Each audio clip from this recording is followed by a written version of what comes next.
There's something about the kitchen that makes a guest feel like they belong.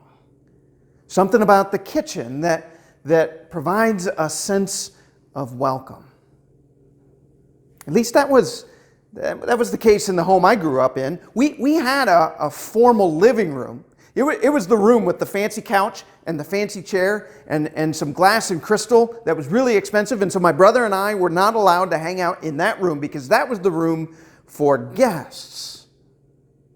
Trouble was, guests seldom entered into that room. Most of the time, guests to our home found themselves in the kitchen. It was in the kitchen we hung out. It was in the kitchen we had conversation. It was in the kitchen that we shared a meal. I think Jesus understood there was something about a meal. There was something about gathering in that space where a meal is created and a meal is served that provides this place of welcome, place of belonging, place of hospitality. You may remember in the Gospels, Jesus gathered with his disciples for one last meal. It was in an upper room, and while it wasn't exactly a kitchen, many of the things we think about related to a kitchen happened in that room. One very important thing, Jesus took a towel and he washed the disciples' feet. And he said, now look, as I've just loved you, so you need to love one another.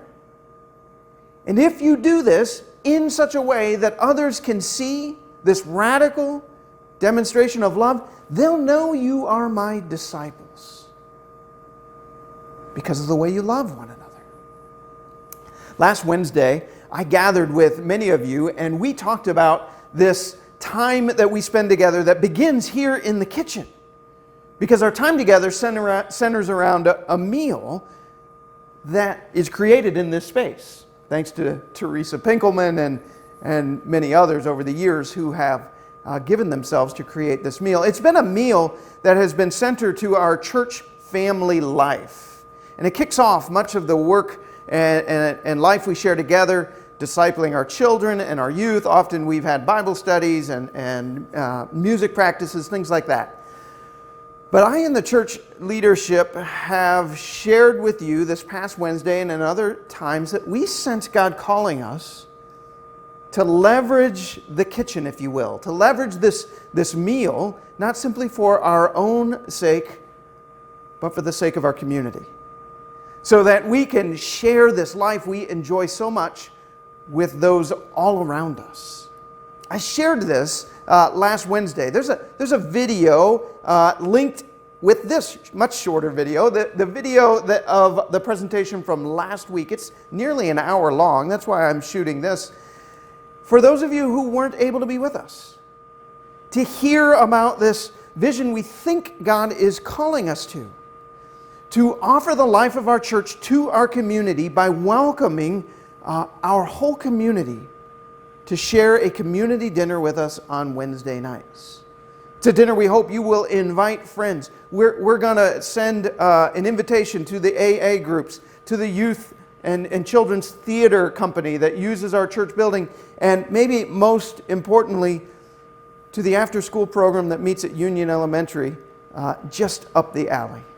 A program that serves kids who need further support. We want to invite not only those kids, but their families, their moms and dads, their brothers and sisters, anyone who's trying to help them. We want to send invitation to our community. Now, we are a church family that welcomes them into our midst. We want to be the church in their presence. We want to love one another in such a way that they can see.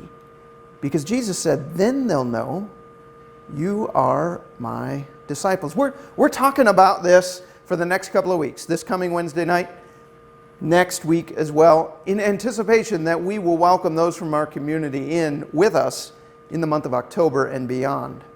And so a couple of things I would ask of you. One, if you're available, would you come and share a meal with us on Wednesday and share in this conversation? Because we're thinking and we're praying through this together.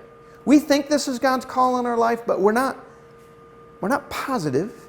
And in fact, one of the cues that indeed, yes, God is leading us in this way will be your response Not simply that this is a good idea, but you think it's such a good idea that you're willing to jump in and help. For we need to share the load if we're gonna offer something as significant as this. Now we need people that are gonna help to create the meal, help to serve the meal, help to clean up after the meal. We're gonna need greeters at the doors if we're gonna welcome in guests. We're gonna need people prepared to sit down with our guests and share genuine and meaningful conversation, if indeed their experience will be one that does truly point to Jesus and reflect who we truly are as a congregation. And so, consider coming out, joining us on one of these upcoming Wednesdays. If you're not able to do that, maybe take a little bit of time and watch the video presentation connected to this. And then most importantly, also connected to this video, is a link to basically a volunteer request form. Something that allow you to indicate to us, yes, I'm willing to jump in and help, and here's how. We need to hear from you. For over the next couple weeks, we're really asking the Lord, is this your will? If it is, I think we'll have many of you saying, yep, I'll help, and here's how. If it's not, that's okay, but we'll go back to the drawing board because we really want to be able to share this as a church together. So there's something about the kitchen, don't you think? I mean, you just see the coffee canisters back there and the sink. This is where life happens. It's a reflection of who we are. We're blessed, not for ourselves, but to serve others. I can start here in the kitchen. Go out to Fellowship Hall and share the meal. Maybe it'll extend down into the kids' space, into the youth programming, into conversations we have with people, and then back out into our community as we truly embody the person of Jesus, His grace, His love for everyone. So I hope you're doing well today. I hope you'll consider joining us this coming Wednesday, watching the video, more than anything, filling out that card and sending us back. Give us a sense of how God is leading you as we try to share our faith with our community.